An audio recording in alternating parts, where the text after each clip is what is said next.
نحمده ونصلي على رسوله الكريم اما بعد فاعوذ بالله من الشيطان الرجيم بسم الله الرحمن الرحیم اللہم انی اعوذ بک، اے اللہ ہم تیری پناہ چاہتے ہیں، من علم لا ينفع، ایسے علم سے جو فائدہ نہ دے، ومن قلب لا يخشع، اور ایسے دل سے جو نہ ڈرے، ومن نفس لا تشبع، اور ایسے نفس سے جو سیر نہ ہو، وَمِن دُعَاءٍ لَا يُسْمَعُ، اور ایسی دعا سے جو سنی نہ جائے۔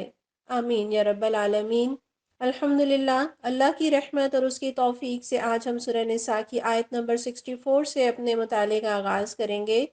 اللہ تعالیٰ ارشاد فرماتے ہیں وَمَا أَرْسَلْنَا، اور نہیں ہم نے بھیجا، مِن رسول، کوئی رسول، یہاں من جو ہے وہ تاکید کے لیے آیا ہے کہ ہم نے کوئی رسول ایسا نہیں بھیجا، الا مگر لیطاع، تاکہ اس کی اطاعت کی جائے، باذن اللہ، اللہ کے حکم سے، اللہ کے فرمان سے، ولو انہم، اور اگر بے شک وہ سب، اذ ظلموا، جب وہ ظلم کر بیٹھے تھے، انفسہم، اپنی جانوں پر، جاؤکا، وہ سب آ جاتے آپ کے پاس، فاستغفر اللہ، پھر اللہ سے بخشش طلب کرتے، واستغفر لهم الرسول، اور رسول صلی اللہ علیہ وسلم ان کے لیے بخشش کی دعا کرتے، لوجد اللہ، یقیناً وہ سب پاتے اللہ کو، توابا، توبہ قبول کرنے والا، رحیمہ، بے حد مہربان۔ ہم دیکھ رہے ہیں کہ سورہ نساء میں بار بار اللہ تعالیٰ رسول صلی اللہ علیہ وسلم کی اطاعت پر زور دے رہے ہیں، اور اس آیت میں بھی اللہ تعالیٰ پرزور انداز میں بتا رہے ہیں کہ اللہ نے کبھی کوئی رسول نہیں بھیجا مگر صرف اس لیے کہ ان کی بات مانی جائے، ان کی اطاعت کی جائے۔ اور یہ انداز بالکل ایسا ہے جیسے اللہ تعالیٰ نے سورہ زاریات میں فرمایا ہے کہ وَمَا خَلَقْتُ الْجِنَّ وَالْإِنسَ إِلَّا لِيَعْبُدُونَ، کہ ہم نے تو جن و انس کو پیدا ہی نہیں کیا مگر صرف اس لیے کہ وہ ہماری بندگی کریں۔ گویا زور دینے کے لیے، تاکید کے لیے یہ انداز اختیار کیا ہے کہ اللہ نے تو رسول کو بھیجا ہی اس لیے ہے کہ انہیں مانا جائے۔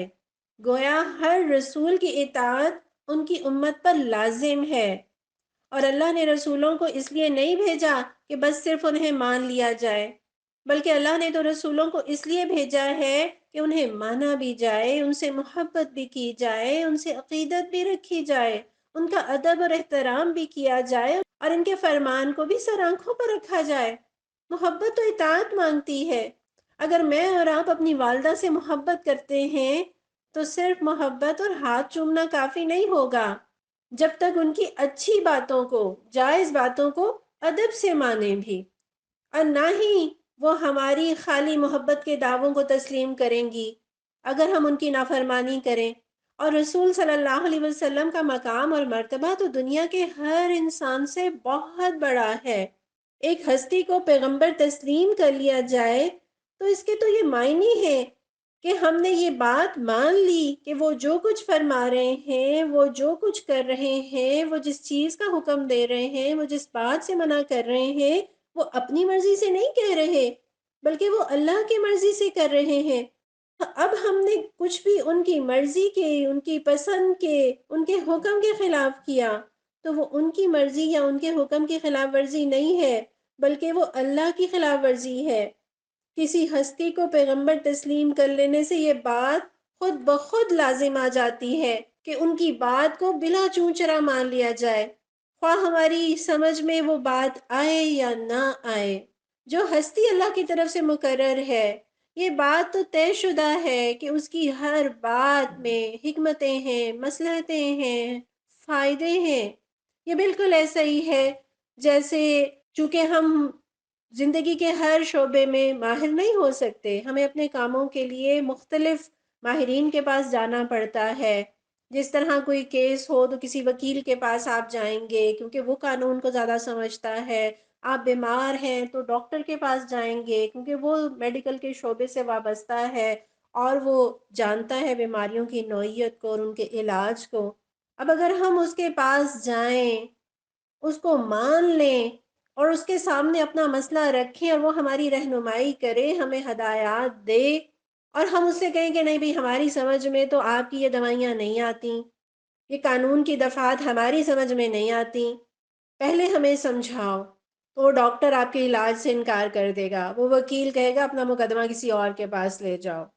جس طرح ماہرین کے اوپر اعتماد کرنا پڑتا ہے نا، اسی طرح زندگی میں رہنمائی کے لیے پیغمبر کی بات پر اعتماد کرنا پڑتا ہے، کیونکہ وہ رب کا نمائندہ ہے، وہ رب کی طرف سے رہنمائی کر رہا ہے، لہٰذا اس کی ہر بات سچی ہے، ہر بات میں ہمارے لیے فائدہ ہے، خواہ ہماری سمجھ میں آئے یا نہ آئے۔ اور یہ بات بالکل عقل کے خلاف ہے کہ ایک ہستی کو رب کا پیغمبر بھی مان لیا جائے اور پھر اس کی بات کو نہ مانا جائے۔ پیغمبر کی اطاعت تو دراصل اللہ کی اطاعت ہے۔ من یطع الرسول فقد اطاع اللہ، اللہ تعالیٰ فرماتے ہیں جس نے رسول کی اطاعت کی اس نے در حقیقت اللہ کی اطاعت کی۔ تو جو رسول کی نافرمانی کرے تو وہ کس کی نافرمانی ہے؟ وہ دراصل اللہ کی نافرمانی ہے۔ اور رسول تو آتے ہیں دلوں کو بدلنے کے لیے، زندگیوں کو بدلنے کے لیے، ہماری انفرادی اور اجتماعی زندگی میں تبدیلی لانے کے لیے۔ یہ تبدیلی کیسے آئے گی جب تک ان کی باتوں کو دل سے نہیں مانیں گے، اس پر عمل نہیں کریں گے؟ تبدیلی نہیں آئے گی، بہتری نہیں آئے گی، غلاظتیں نہیں چھٹیں گی، سیاہیاں دور نہیں ہوں گی۔ بدنصیبی سے آج کا مسلمان یہ سمجھتا ہے کہ بس زبان سے لا الہ الا اللہ محمد الرسول اللہ کہہ دینا ہی مومن ہونے کے لیے کافی ہے، اور وہ اپنی زندگی کو شریعت کے دائرے میں رکھنے سے بھاگتا ہے، وہ آزادی چاہتا ہے، من چاہی زندگی چاہتا ہے، لیکن دوسری طرف اسلام کا لیبل بھی اپنے اوپر سے ہٹانے کا روادار نہیں۔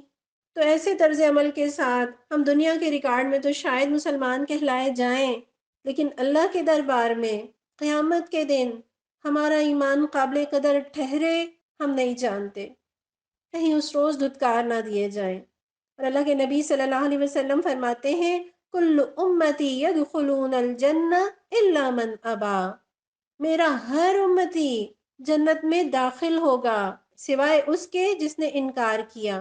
قالوا یا رسول اللہ، لوگوں نے کہا ہے اللہ کے رسول ومن ابا، کون انکار کرتا ہے؟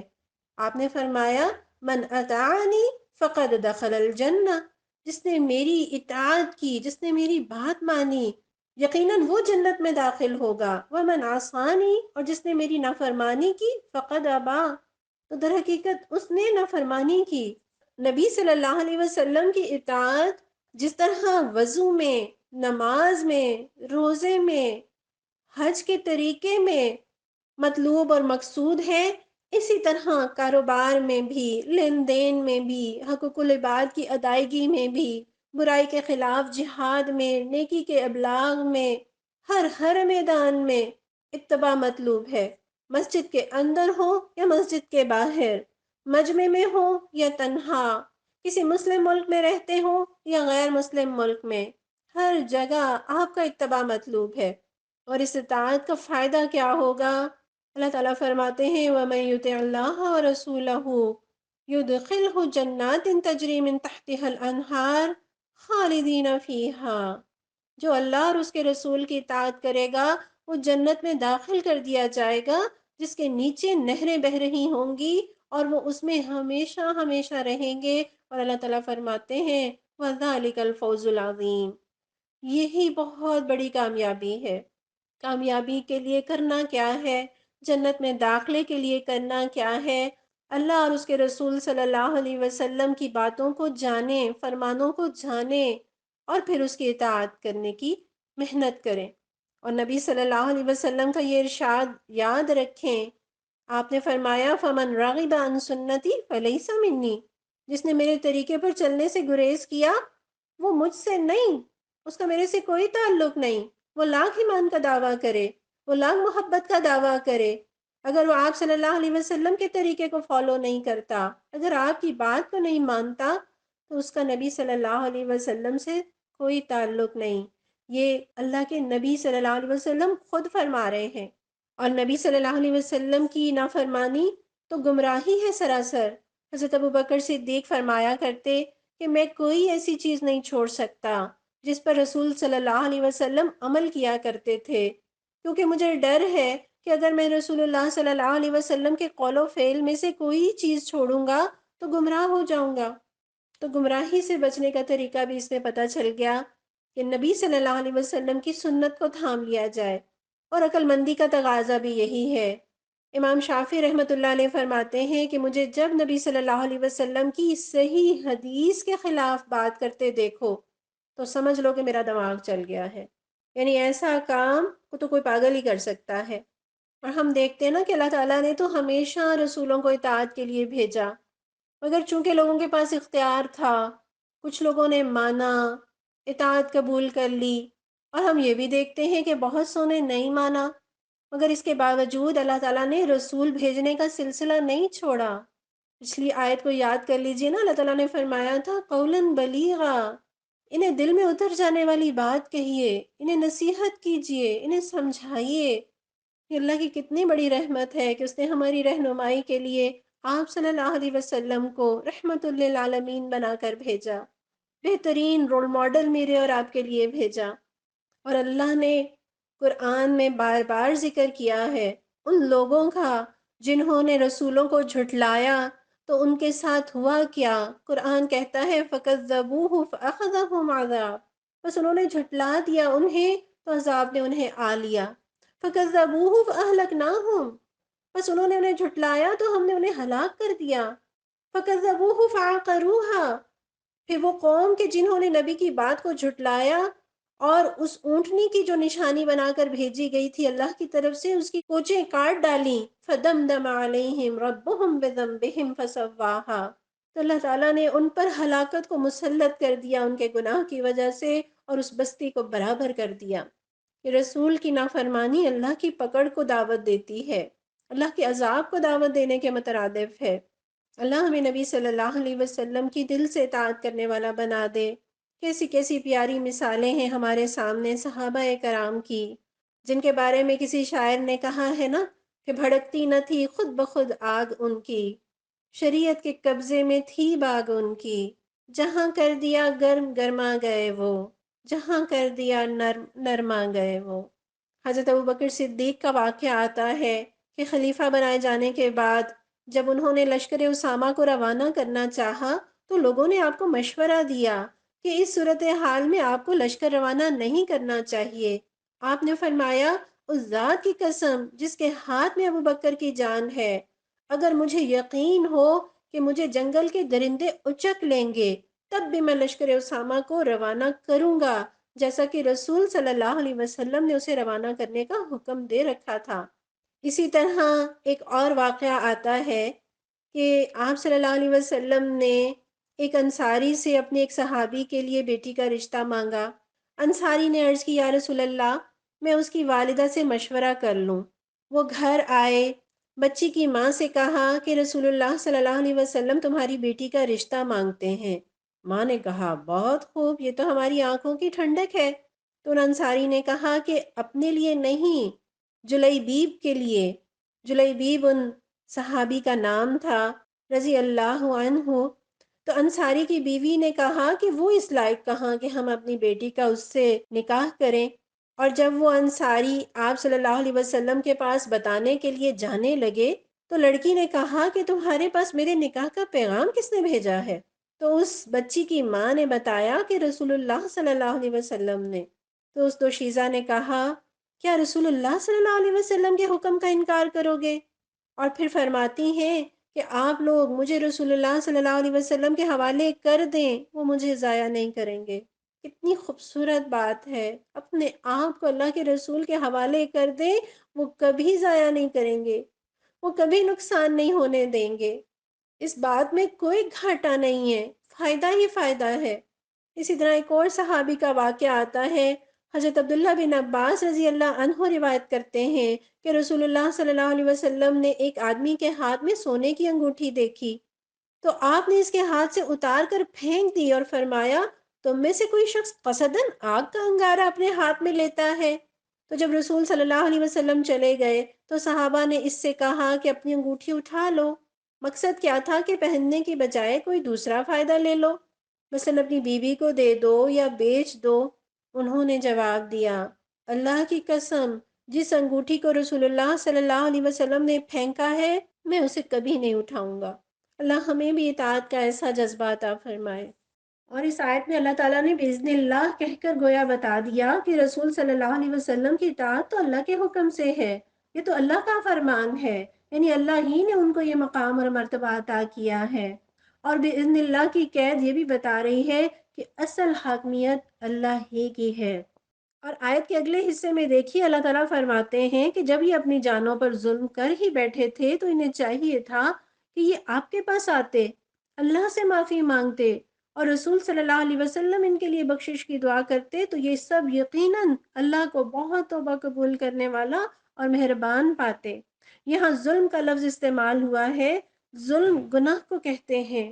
ہر وہ شخص جو کسی بھی برائی کا ارتکاب کرتا ہے وہ دراصل اپنی جان پر ظلم ڈھاتا ہے، اپنے آپ کو دوزخ کا مستحق بناتا ہے۔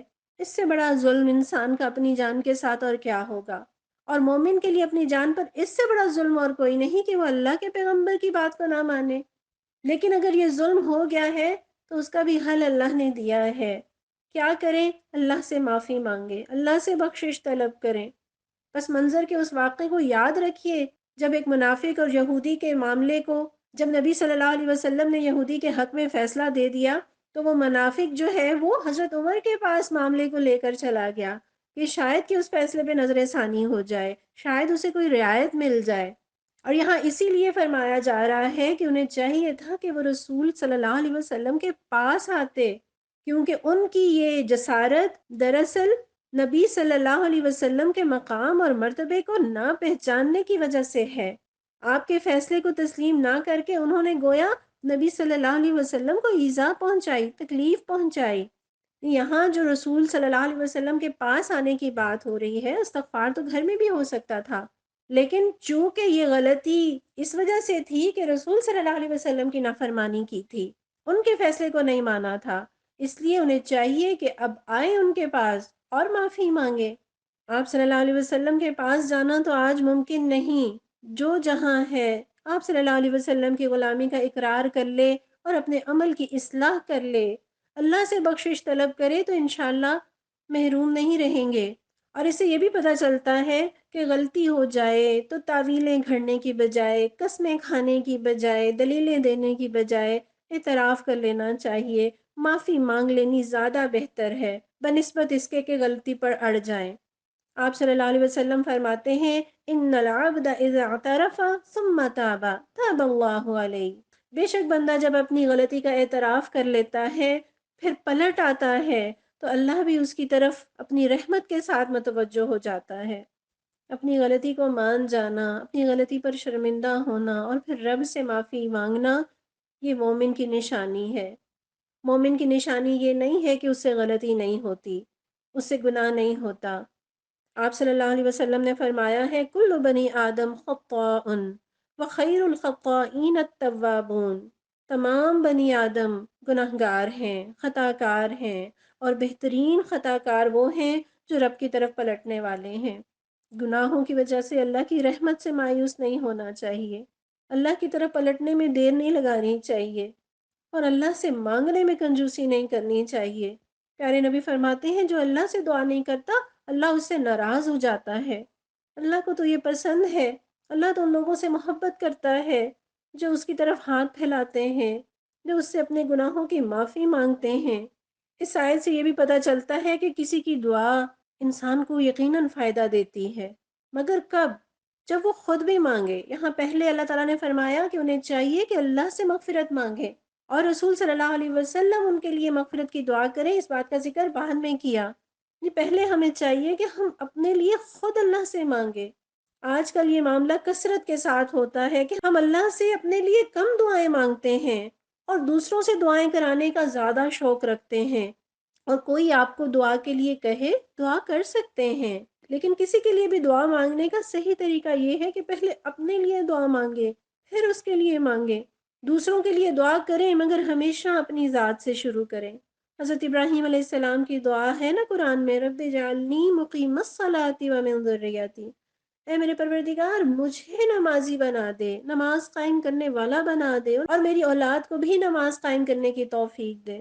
یہ پہلے اپنی ذات کے لیے دعا کریں، پھر یہ دعا ربنا اغفر لی ولوالدی وللمؤمنین یوم یقوم الحساب، اس میں بھی آغاز اپنے آپ سے ہوتا ہے کہ پہلے اپنے لیے تو دعا مانگے، پھر دوسروں کے لیے دعا مانگے، یا کسی دوسرے کو اپنے لیے دعا کے لیے کہیں، کوئی حرج نہیں۔ پیارے نبی صلی اللہ علیہ وسلم نے حضرت عمر سے ایک مرتبہ فرمایا تھا کہ تم ہمیں اپنی دعاؤں میں نہ بھولنا، اور حضرت عمر کو یہ جملہ بے حد پسند تھا۔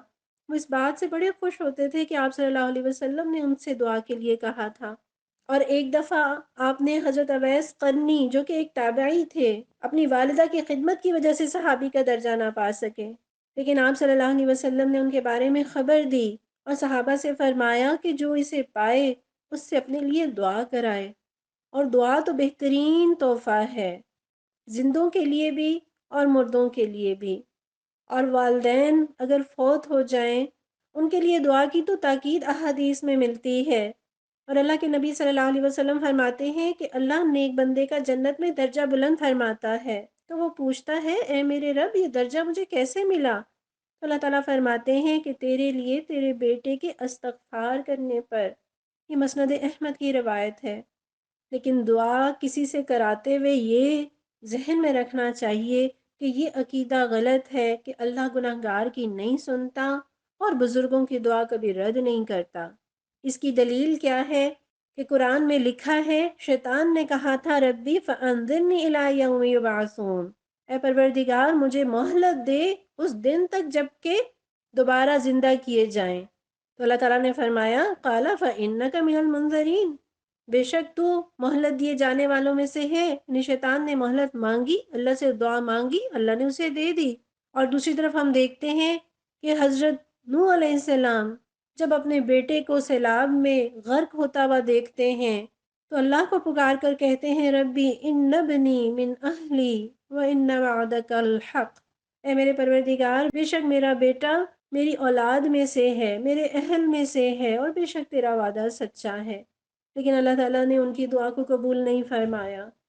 تو اللہ گناہ گاروں کی بھی سنتا ہے، کتنے ہی گناہ کیوں نہ ہو، اللہ سے معافی مانگنے میں دیر نہیں کرنی چاہیے، اور بزرگوں سے بھی دعا کرانے میں کوئی حرج نہیں، لیکن پہلے خود اپنے لیے مانگیں، شرمندہ تو ہوں، اپنی غلطیوں کا اعتراف تو رب کے سامنے کریں، اور دعا کے لیے کہنے سے زیادہ بہتر ہے کہ ہم اچھے اچھے کام کریں، ہم خدمت کریں اور وہ خوش ہو کر ہمیں دعا دیں، اور ایسی دعا تو پھر دل سے نکلتی ہے، اور دل سے نکلنے والی دعا قبولیت کا درجہ پاتی ہے۔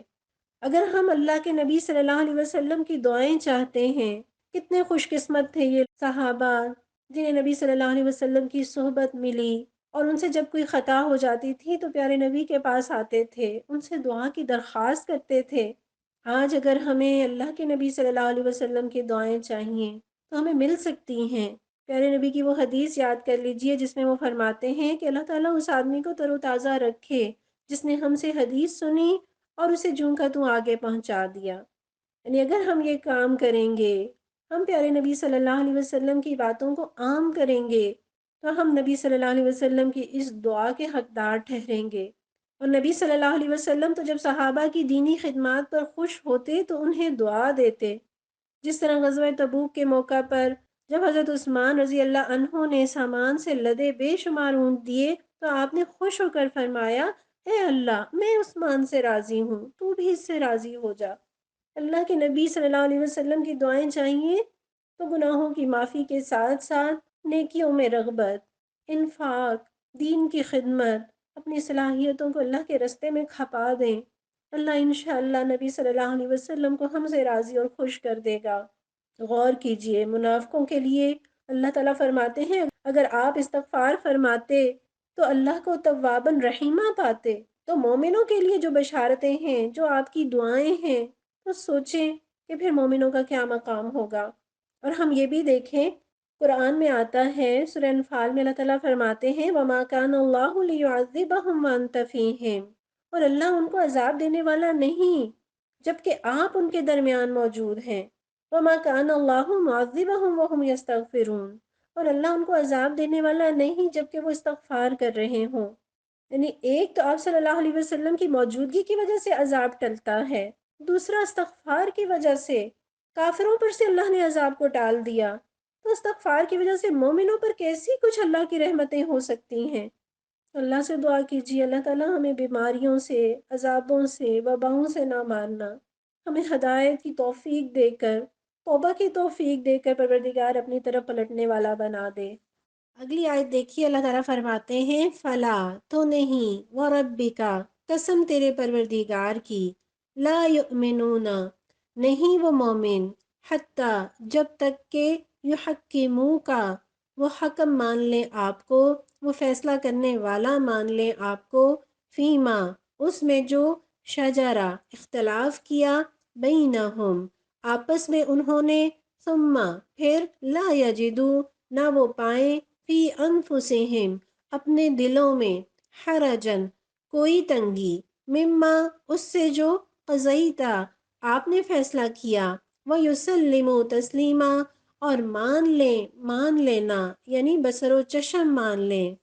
اس آیت کا انداز دیکھیے، اللہ تعالیٰ قسم کھا کر بات کر رہے ہیں، حالانکہ اللہ کی بات سے بڑھ کر اور کس کی بات سچی ہو سکتی ہے؟ وَمَنْ أَصْدَقُ مِنَ اللَّهِ حَدِيثًا، اللہ کی بات تو سب سے بڑھ کر سچی بات ہے، لیکن اللہ پھر بھی قسم کھا کر بات کرتے ہیں تاکہ لوگوں کو یقین آ جائے۔ اور آیت 62 میں منافقین کی جھوٹی قسموں کا ذکر تھا نا، تو ان جھوٹی قسموں کے مقابلے میں اللہ تعالیٰ سچی قسم لائے ہیں، اور یہاں قسم سے پہلے لا ہے، اور لا نفی کے لیے بھی آتا ہے اور قسم میں تاکید کے لیے بھی آتا ہے، جیسے قرآن میں ہے لا اقسم بیوم القیامہ، نہیں میں قسم کھاتا ہوں قیامت کے دن کی، تو گویا نہیں جو ہے وہ قسم میں زور دینے کے لیے ہوتا ہے، اور یہاں ایک لا نہیں 2 دفعہ لا آیا ہے، ایک قسم سے پہلے اور ایک قسم کے بعد۔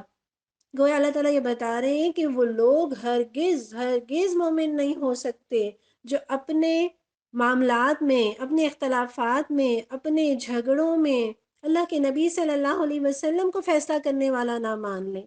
شجر کہتے ہیں درخت کو، اور درخت کو شجر اس لیے کہتے ہیں کہ اس کی شاخیں ایک دوسرے کے اندر الجھی ہوئی ہوتی ہیں، اور خاص طور پر جب ہوا چلتی ہے تو وہ شاخیں ایک دوسرے کے اندر مزید الجھ جاتی ہیں۔ تو گویا یہاں ایمان کو مشروط کر دیا اس بات سے کہ جب تک اللہ کے نبی کو اپنے معاملات میں فیصلہ کرنے والا نہ مان لیا جائے، اس وقت تک ایمان مکمل نہیں ہوتا، ایمان کا دعویٰ سچا نہیں ہوتا۔ گویا ایمان اور اطاعت لازم و ملزوم ہے، اطاعت ہے تو ایمان ہے، اطاعت نہیں ہے تو ایمان نہیں ہے۔ اور دوسری بات یہاں پر یہ بھی بتائی جا رہی ہے کہ اپنے دل میں نبی صلی اللہ علیہ وسلم کے فیصلوں کے بارے میں، آپ کے احکامات کے بارے میں کوئی تنگی بھی محسوس نہ کریں، یعنی اللہ کے نبی کی اطاعت ہو اور دل کے اطمینان کے ساتھ، دل کی خوشی کے ساتھ ہو۔ آپ صلی اللہ علیہ وسلم نے فرمایا ہے نا، کوئی شخص مومن ہو نہیں سکتا جب تک اپنی خواہشات کو اس چیز کے تابع نہ کر دے جسے میں لایا ہوں، یعنی جب تک اس شریعت کے تابع ہم اپنی خواہشات کو نہ کر دیں جو نبی صلی اللہ علیہ وسلم لائے ہیں، ہمارا ایمان کا دعویٰ مکمل نہیں ہوتا۔ اور یہاں خواہشات کا لفظ آیا ہے، ہم دیکھتے ہیں نا جب ہماری کوئی خواہش، کوئی تمنا پوری ہوتی ہے تو ہمیں کتنی خوشی ہوتی ہے۔ ایسی ہی خوشی ہو جب پیارے نبی صلی اللہ علیہ وسلم کے کسی حکم پر چلیں، جس چیز سے آپ نے منع کیا ہے اس سے رک جائیں، تو ایسی ہی دل کو اطمینان اور خوشی حاصل ہو جیسی کوئی اپنی خواہش پوری ہونے پر حاصل ہوتی ہے۔ اور جو کام نبی صلی اللہ علیہ وسلم سے قولاً یا عملاً ثابت ہو، اس کے کرنے سے دل میں تنگی محسوس کرنا یہ کمزور ایمان کی نشانی ہے۔ آپ کی حدیث، آپ کا حکم سامنے آئے اور دل تنگ ہو، یہ ایمان کے منافی ہے۔ جو چیزیں آپ صلی اللہ علیہ وسلم نے طے کر دیں انہیں دل کی خوشی اور اطمینان کے ساتھ قبول کرنا، خواہ وہ پابندیاں ہوں، خواہ وہ احکامات ہوں، خواہ وہ رخصتیں ہوں، خواہ وہ رعایتیں ہوں۔ آپ صلی اللہ علیہ وسلم کی ایک حدیث کا مفہوم ہے، اللہ تعالیٰ کو یہ بات پسند ہے کہ اس کی رخصتیں بھی قبول کی جائیں، جیسے اس کی پابندیوں کو ماننا اس کو پسند ہے۔ جن موقعوں پر یا جس صورتحال میں شریعت نے تیمم کر کے نماز پڑھنے کی رخصت دی ہے، وہاں تیمم پر اگر کسی کا دل راضی نہ ہو اور وہ اسے اپنے تقویٰ کی علامت سمجھے کہ میں تو پانی ہی سے طہارت حاصل کروں گا کیونکہ میں بڑا پاکیزہ ہوں، میں صفائی پسند ہوں، تو یہ اس کا تقویٰ نہیں ہے، وہ یہ سمجھ لے کہ اس کا دل بیمار ہے۔ نبی صلی اللہ علیہ وسلم سے بڑھ کر کوئی متقی نہیں ہو سکتا۔ آپ نے سفر میں نماز کو قصر کیا، آپ نے پانی نہ ملنے کی صورت میں تیمم کر کے نمازیں ادا کیں، اور مسلم تو کہتے ہی عربی میں اس اونٹ کو ہیں جس کی مہار مالک کے ہاتھ میں ہوتی ہے۔ دائیں چلائے تو دائیں چل پڑے، بائیں چلائے تو بائیں مڑ جائے، بٹھائے تو بیٹھ جائے، کھڑا کرے تو کھڑا ہو جائے۔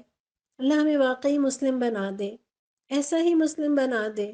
اور یہاں آپ انداز دیکھیے، اللہ تعالیٰ فرماتے ہیں تیرے رب کی قسم۔ اللہ تعالیٰ یوں بھی فرما سکتے تھے کہ میری قسم، مگر تیرے رب کی قسم کہہ کر گویا بتا دیا کہ تم لوگ کیا جانو کہ آپ صلی اللہ علیہ وسلم کا مقام اور مرتبہ اللہ کی نگاہ میں کتنا بلند ہے۔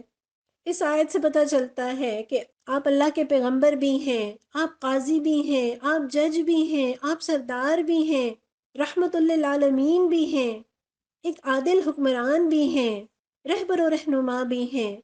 لہٰذا ایمان والے کی نشانی یہ ہے کہ وہ اپنے جھگڑے کے فیصلے کے لیے نبی صلی اللہ علیہ وسلم کے پاس آئے اور آپ کے فیصلے پر تنگی محسوس نہ کرے، اور آپ کے فیصلے کو تسلیم کر کے اس پر عمل کرے۔ اور اب آپ صلی اللہ علیہ وسلم کی وفات کے بعد قرآن اور سنت سے فیصلہ طلب کیا جائے گا۔ گویا معاملات میں آپ کو حکم بنانا صرف آپ کی زندگی تک محدود نہیں، یہ آپ کی زندگی کے بعد بھی آپ کی سنت کی طرف رجوع کرنا مراد ہے۔ اور قرآن میں آتا ہے وَمَا كَانَ لِمُؤْمِنٍ وَلَا مُؤْمِنَةٍ إِذَا قَضَى اللَّهُ وَرَسُولُهُ أَمْرًا أَن يَكُونَ لَهُمُ الْخِيَرَةُ مِنْ أَمْرِهِمْ وَمَن يَعْصِ اللَّهَ وَرَسُولَهُ فَقَدْ ضَلَّ ضَلَالًا مُبِينًا۔ کسی مومن مرد اور مومنہ عورت کو یہ حق حاصل نہیں کہ جب اللہ اور اس کا رسول صلی اللہ علیہ وسلم کسی معاملے کا فیصلہ کر دے تو پھر اسے اپنے معاملے میں خود فیصلہ کرنے کا اختیار حاصل رہے، اور جو کوئی اللہ اور اس کے رسول کی نافرمانی کرے وہ سری گمراہی میں پڑ گیا۔ جس معاملے میں بھی قرآن نے فیصلہ کر دیا، حکم دے دیا، حدیث نے بتا دیا، اب اس میں میری رائے یا میرا خیال یہ کوئی اہمیت نہیں رکھتا۔ ہم تو کیا، بڑے بڑے علماء حضرت امام شافعی رحمۃ اللہ علیہ فرماتے ہیں کہ جب میرا قول حدیث کے خلاف پاؤ تو حدیث پر عمل کرو اور میرا قول دیوار پر دے مارو۔ صحابہ حدیث اور سنت کی پیروی میں بڑے کمیٹڈ تھے۔